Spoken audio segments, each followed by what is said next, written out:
Eikev, ideas in the realm of Gematria from the Parshah and for the Geulah, which means for the redemption. This is our article 46, because Eikev is the 46th Parshah. And the Gematria number for this week is 172, because Eikev has a numerical value in regular Hebrew Gematria of 172. Ayin is 70, Kuf is 100, and Bet is 2.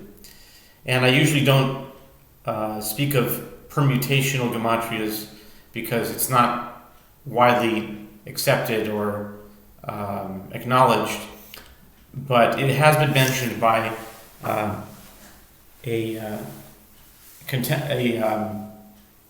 conventional rabbinic leader, a rabbinical source, Rabbi Yitzchak Ginsburg, who was one of the top in Chabad Hasidus, but especially in Gematria and Kabbalah and Hasidus, Hasidut, and Eikev equals 172, and it starts in Deuteronomy chapter 7, verse 12, which is a permutation of 172. So that's very interesting.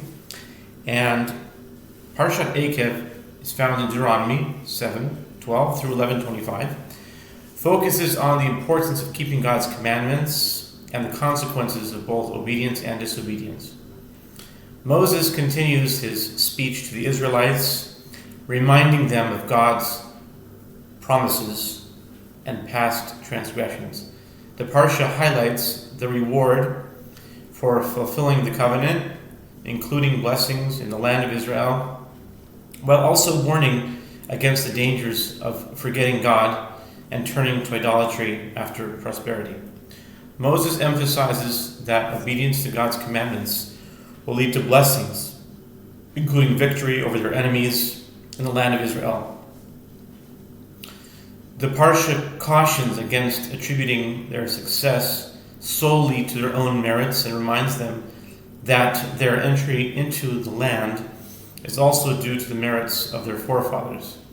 Moses recalls the Israelites' past sins, like the golden calf incident, to emphasize the need for humility and to prevent them from becoming complacent. The Parshah reminds the Israelites of God's provision during their 40 years in the wilderness, highlighting that true sustenance comes from God, not just physical bread. Moses recounts the story of the second set of tablets and God's forgiveness, reinforcing the idea of God's mercy and the importance of repentance. The Parshah introduces the commandment to recite Birkat HaMazon, which is the grace after meals, emphasizing gratitude for God's provision. The portion concludes with the second paragraph of the Shema, further emphasizing the importance of remembering and observing God's commandments. The word Eikev, the name Eikev, meaning because, or it could also mean when, highlights the idea, and it also means heal. It highlights the idea that even seemingly minor commandments should be observed with reverence and love for God. On the word Eikev, which in this context means either because or when, Haya Eikev Tishmun, is because you will listen, or it is when you will listen. They both work. And it also means heal, that Rashi comments and connects the word heal with it by saying that if you will heed the minor commandments, which one might be inclined to trample with one's heels, that's where it comes in. So when you will listen, if you will listen, even to those small commandments, mitzvot, that one might proverbially trample with their heel, that's how the heel comes in, which a person treats as being of minor importance. The word Eikev has a numerical value of 172. One could see how the heel is connected to the ground, the earth, or the sand, any of those, since it walks on it. Any one of those terrain, whether ground, earth, cement, sand, the heel will be upon it, either barefoot or with a shoe, but still the heel treads it. since it walks on it. In the story of when the Egyptian man was beating the Hebrew slave in the book of Exodus after Moses killed him, it is written, Vayitpeneu b'chol, which means after he killed him, he buried him in the sand. Vayitpeneu b'chol have a numerical value of exactly 172. Chol means sand, and this can connect to heel because heel, as we said before, walks on the sand. If you're at the beach, your heel will definitely be touching the sand if you're walking barefoot.